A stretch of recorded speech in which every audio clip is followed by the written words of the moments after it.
Hello बच्चों, welcome to the teachers army. कैसे हैं आप लोग? पूरी उम्मीद करता हूँ बहुत ही अच्छे हैं। तो बच्चों, कल हम लोगों ने इंटीग्रेशन में जो मैंने कल वीडियो डाली थी, तो जिसमें मैंने प्रोडक्ट रूल ऑफ इंटीग्रेशन, जिसको इंटीग्रेशन बाय पार्ट्स कहते हैं, वो पढ़ाया था। तो मैं पूरी उम्मीद करता हूँ कि वो आपको समझ में आया होगा। तो एक छोटा सा क्विक रिवीजन लेते हैं कि हमने उस फॉर्मूले में क्या देखा था, जिसमें क्या था कि दो फंक्शन दिए होंगे आपस में प्रोडक्ट में, मल्टीप्लिकेशन में दिए गए होंगे, तो उसको इंटीग्रेशन में सॉल्व कैसे करते हैं उसको हमने देखा था कि अगर कोई दो फंक्शन प्रोडक्ट में दिए गए हैं और अगर integration with respect to X चल रहा है तो ये मे बी कांस्टेंट या फंक्शन ऑफ एक्स होंगे। ठीक है, तो ये था first integration of second minus differentiation of first integration of second, फिर जो इसका आंसर आएगा उस पूरे का होल इंटीग्रेशन।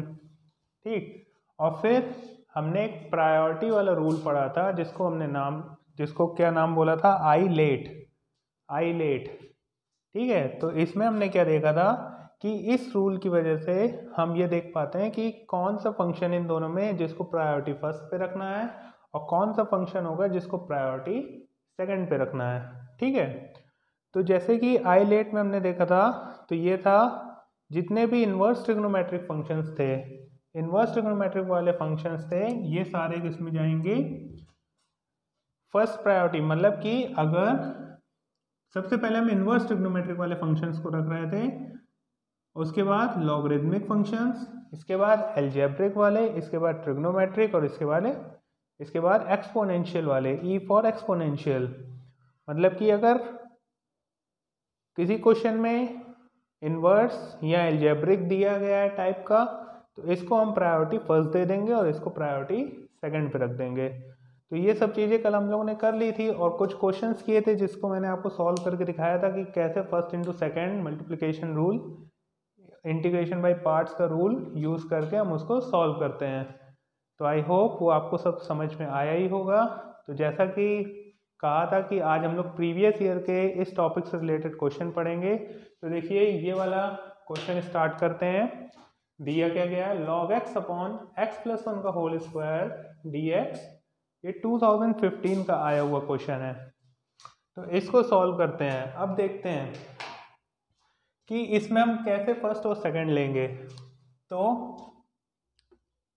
हम इसको सिंपली क्या कर सकते हैं, इसको हम 1 अपॉन एक्स प्लस वन का होल स्क्वायर लिख दें अगर, और लॉग एक्स को ऐसे करके अलग लिख दें। तो यहाँ पे देखो दो फंक्शंस दिखाई दे रहे होंगे जो कि आपस में प्रोडक्ट में है। एक तो ये वाला हो गया और एक हमारा ये log x हो गया। तो इसको किस में हम डालेंगे, ये डलेगा आपका एल्जेब्रिक टाइप के फंक्शंस में, जैसे कि x plus one, 2x plus one, या 1 upon X plus one, 1 upon x minus one, 1 upon x, ये सब किस में जाएंगे, एल्जेब्रिक फंक्शंस में जाएंगे। तो ये आ गया एल्जेब्रिक वाला, और ये लॉग लगा है तो सिंपली किस में ले जाएंगे, लॉगरिदमिक फंक्शन, एल पार्ट, ये वाला पार्ट। तो अब फर्स्ट किसको देना है, सेकंड किसको देना है, तो एल्जेब्रिक से पहले लॉगरिदमिक आ रहा है ना, तो इसको हम दे देंगे फर्स्ट, ये हो गया हमारा सेकंड। तो अब मैं इसको इरेज कर देता हूँ क्योंकि अब यहाँ से हम अपना स्टार्ट करेंगे वो वाला रूल का यूज। क्या रूल है, इस रूल को क्या कहते हैं, कौन सा मेथड कहलाएगा, ये कहलाएगा इंटीग्रेशन बाय पार्ट्स। कल भी मैंने आपको बताया था, जो कि कहता है कि फर्स्ट को रख दो, रख दिया, सेकंड का कर दो इंटीग्रेशन। ठीक, रूल के अकॉर्डिंग चलते हैं, मान लेते हैं रूल की बात जो कह रहा है ना। तो इसने अब कहा कि फर्स्ट का डिफरेंशिएशन कर दो और सेकंड का इंटीग्रेशन कर दो, और फिर जो इसका आंसर आएगा उस पूरे का फिर से इंटीग्रेशन कर देना। रूल तो यही कहता है। ठीक है, अब बात आती है कि 1 upon X plus one whole square का इंटीग्रेशन कैसे होगा। तो एक सिंपल सी चीज़ यहाँ पर कुछ डिस्कस करते हैं, जैसे कि हमारे पास 1 अपॉन एक्स डी एक्स है, तो ये तो log x हो जाता है, पता है आपको, है ना, इसका आ जाता है log x।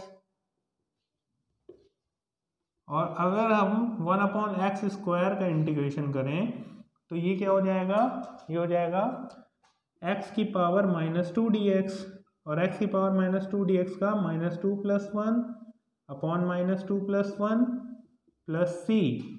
तो -2 + 1 ये -1 आ गया, और ये एक्स की पावर -1 आ गया, तो एक्स की पावर -1 अपॉन -1 प्लस सी, तो ये आ जाएगा -1 अपॉन एक्स प्लस सी।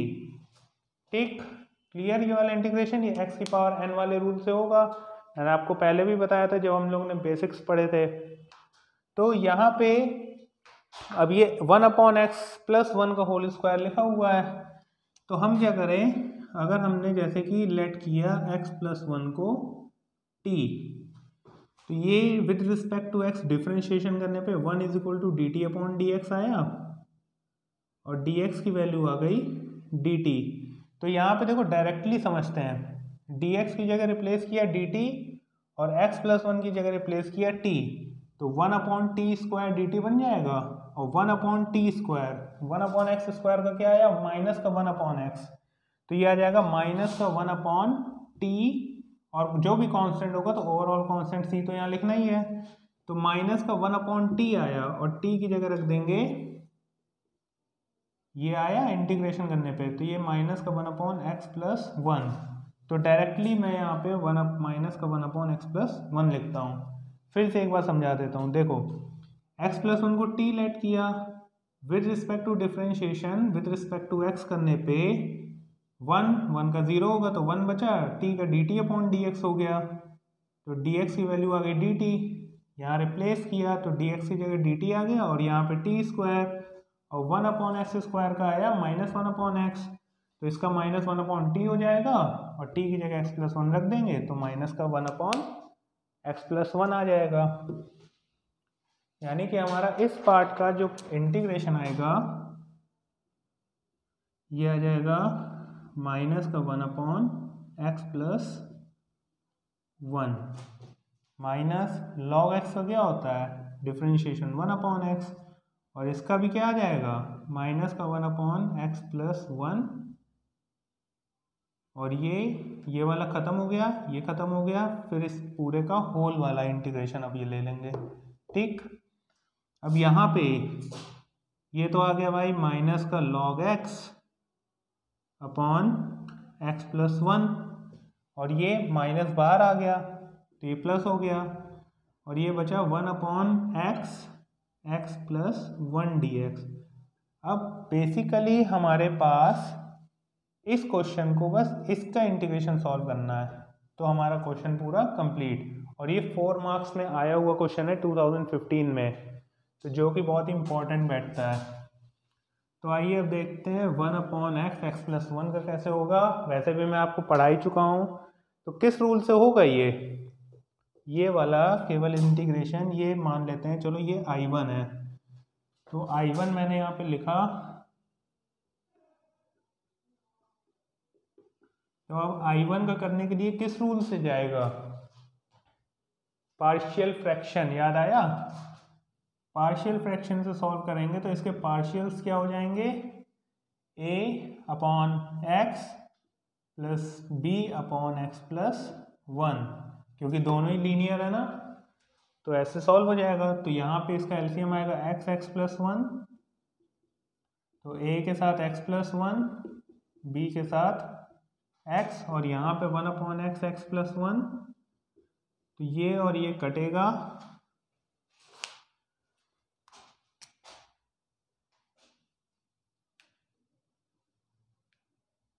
ये और ये कैंसिल होगा, और इसके बाद ये आ जाएगा 1 = a x + 1 plus b x, multiply करा लें, चाहे यहाँ से हम डायरेक्ट भी कर सकते हैं, मैंने आपको लीनियर में सिखाया था कि जैसे जितने भी लीनियर होते हैं उनको =0 करके वैल्यू निकालो और इस पे डायरेक्ट रख दो, है ना। तो जैसे यहाँ पे a अपॉन x है, x = 0 आएगा, तो यहाँ पे 0 जब पुट करेंगे इस पे, तो आ जाएगा 1 = a 0 + 1, और b के साथ 0 आएगा तो ये 0 ही हो जाएगा, तो ये 1 = 0 + 1 1 a, तो a की वैल्यू 1 आ गई। क्यों हमने इसको डायरेक्ट कर लिया, क्योंकि यहाँ पे तो दोनों ही लीनियर रखे हैं ना, तो वहाँ पे इक्वेशन तक जाओ चाहे नहीं जाओ तो यहाँ से भी डायरेक्ट निकाल सकते हैं। ठीक, अब b के नीचे x+1 है, x+1 को 0 करेंगे तो x की वैल्यू -1 आ जाएगी।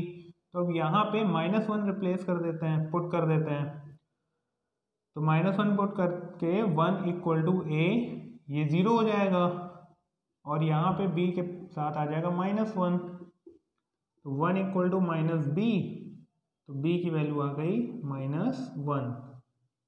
तो ये आ गई b की वैल्यू, a मिल गया, b मिल गया, यहाँ रखो, इसको सॉल्व कर लेते हैं, तो क्या आ जाएगा वो, ये बन जाएगा 1/x,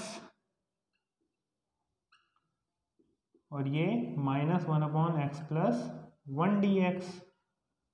ठीक, इसको मैं इरेज कर देता हूँ, मुझे पूरी उम्मीद है ये a = 1 और b = -1 आपको आ गया होगा।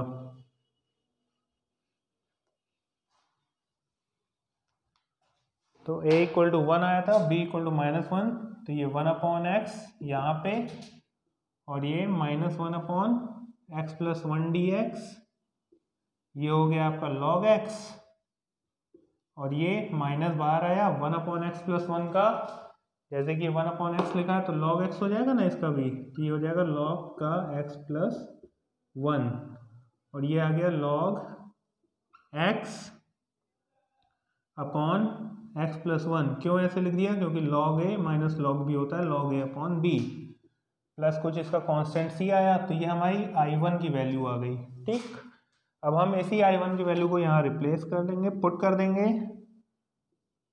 रिप्लेस क्यों करेंगे भाई, पुट करेंगे, तो पुट करते ही ये आ जाएगी log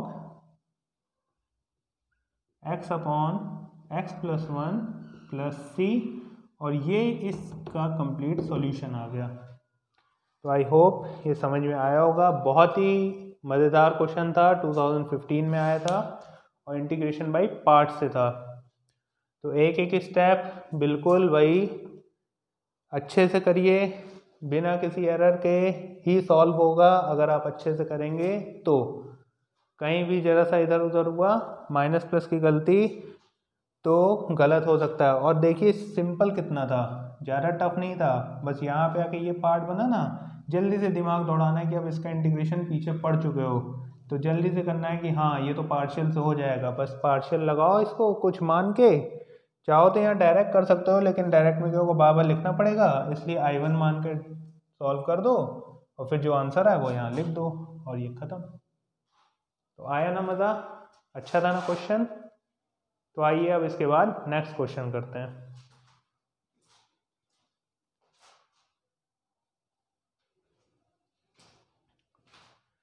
तो चलो बच्चों, अब हम लोग अगला क्वेश्चन देखते हैं। क्या है question, integration of x sin inverse x upon √1 - x²। अब देखो, पीछे हम लोग सब्स्टिट्यूशन पढ़ा था ना, याद है, और फिर उसके बाद कुछ टाइप के क्वेश्चन पढ़े थे, फिर पार्शियल भी पढ़े थे, है ना। तो बात क्या है कि कोई भी चीज़ पिछली भी यूज़ हो सकती है, ये तो आप जानते ही हैं। जैसे कि अभी पिछले क्वेश्चन में हमने क्या यूज़ किया था, पार्शियल फ्रैक्शन का बीच में आ गया था, तो अब उसको इंटीग्रेशन को पार्शियल से करना पड़ा। अब जैसे यहाँ पे अगर थोड़ा सा दिमाग लगाया जाए, तो यहाँ पे किसी चीज़ का सब्स्टिट्यूशन दिखाई दे रहा होगा, किसी फंक्शन का कोई डिफ्रेंशिएशन दिख रहा होगा जिसको हम सब्स्टिट्यूट कर सकते हैं, अगर ध्यान से देखो तो इस क्वेश्चन में हम किसको सब्स्टिट्यूट कर दें, इस क्वेश्चन में हम किसको सब्स्टिट्यूट कर दें कि उसका डिफ्रेंशिएशन मिल रहा हो, जो कि आपने एक्सरसाइज 7.2 में याद हो पढ़ चुके हैं, जहाँ से हम सब्स्टिट्यूशन से ही सीखते हैं इंटीग्रेशन का फर्स्ट मेथड। ठीक है, तो यहाँ पे साइन इनवर्स x पे अगर हम ध्यान दें, जिसका डिफ्रेंशिएशन होता है 1/√1 - x², तो हमें पूरी उम्मीद है कि यहाँ पे कहीं ना कहीं ज़रूर ये कटेगा। तो एक काम करते हैं, इसको t मान लेते हैं। ठीक, जैसे ही इसको हमने t लेट किया differentiation with respect to x करने पे, ये तो हो गया 1/√1 - x², और ये आ गया dt/dx। तो dx की वैल्यू क्या आई, √1 - x² dt, और उठा के रिप्लेस करते हैं तो x sine inverse x upon under root, यहाँ पे हम t लिख देना डायरेक्ट क्योंकि हमने इसको तो लेट कर लिया है, तो x t upon under root 1 minus x square D x की जगह under root 1 minus x square D T. इतना समझ में आया? कुछ भी नहीं था, इसको t माना, डिफ्रेंशिएशन किया विद रिस्पेक्ट टू x, तो ये 1 upon under root 1 minus x square आ गया और d t upon d x की वैल्यू आ गई under root 1 minus x square D T.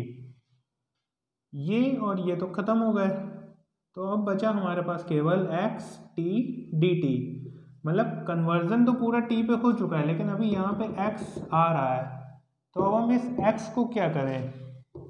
Main यहीं पे आके कई लोग फंस जाते हैं कि अरे अभी तो यहाँ पे ये वेरिएबल रह गया, अभी ये वेरिएबल गया नहीं। तो इस पे फोकस करना है, इस चीज़ को भूलना कुछ भी नहीं है। जो लेट किया है ना, जिसको सब्स्टिट्यूट किया है, वहीं से इसकी वैल्यू निकाल लो, वहीं से इसकी वैल्यू निकाल लो। तो ये साइन इनवर्स x को t माना है, तो x की जगह आ जाएगा साइन t, तो इस साइन t को उठा के यहाँ रख दो। तो ये मतलब आपका एक तरीके से बन गया t साइन t dt। ठीक, अब इस t साइन t, तो आइलेट वाले रूल से प्रायोरिटी चेक करेंगे, कौन सा फर्स्ट रहेगा कौन सा सेकंड रहेगा। ये आपका ट्रिग्नोमेट्रिक है, ये एल्जेब्रिक है। तो आइलेट वाले में जब आप प्रैक्टिस कर लोगे ना तो इसको लिखने की जरूरत नहीं पड़ेगी। तो आइलेट वाले में ट्रिग्नोमेट्रिक एल्जेब्रिक, तो एल्जेब्रिक पहले आ रहा है ना, तो ये हो गया हमारी फर्स्ट प्रायोरिटी, ये हो गई हमारा सेकंड प्रायोरिटी पे। तो अब हमें बेसिकली लास्ट में करना क्या है, केवल t साइन t का integration, t sine t using integration by parts. तो फर्स्ट ये है, सेकंड ये है, क्या कहता है रूल? फर्स्ट लिखो, सेकंड का इंटीग्रेशन करो, डिफरेंशिएशन ऑफ फर्स्ट करो, फिर इंटीग्रेशन ऑफ सेकंड करो, फिर पूरे का जो भी है उसका फिर से एक बार इंटीग्रेशन करो। कंफ्यूज मत होना, वेरिएबल t है ना, इसलिए t में चलेगा सब कुछ। ये नहीं कि यहाँ लिखा t वहाँ लिखा x, फिर ढूंढ रहे हैं कि x कहाँ से आ गया t कहाँ से आ गया। तो जो वेरिएबल है उस पर ध्यान देना है। तो t साइन t का integration minus cos t minus integration of first, ये डिफरेंशिएशन t का विद रिस्पेक्ट टू t1 आ गया, और ये माइनस का कॉस t, और फिर जो भी आया इस पूरे का फिर से इंटीग्रेशन अभी करेंगे। तो ये आ गया माइनस t कॉस t,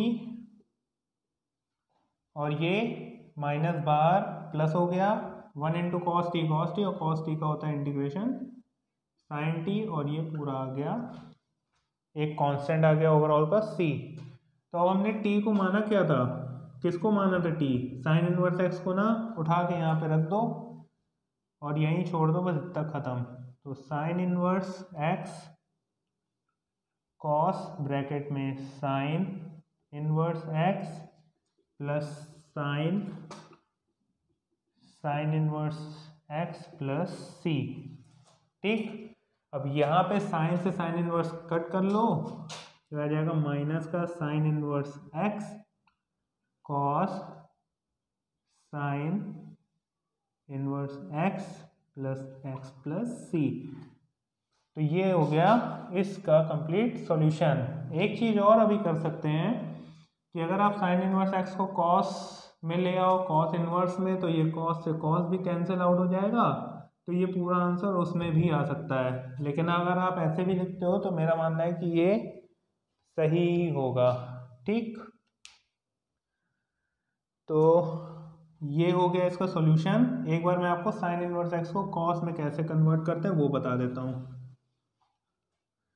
जैसे कि ये लिखा है ना साइन इनवर्स x, इसको कुछ थीटा लेट कर लो, ठीक है, तो आ जाएगा x equal to sine theta.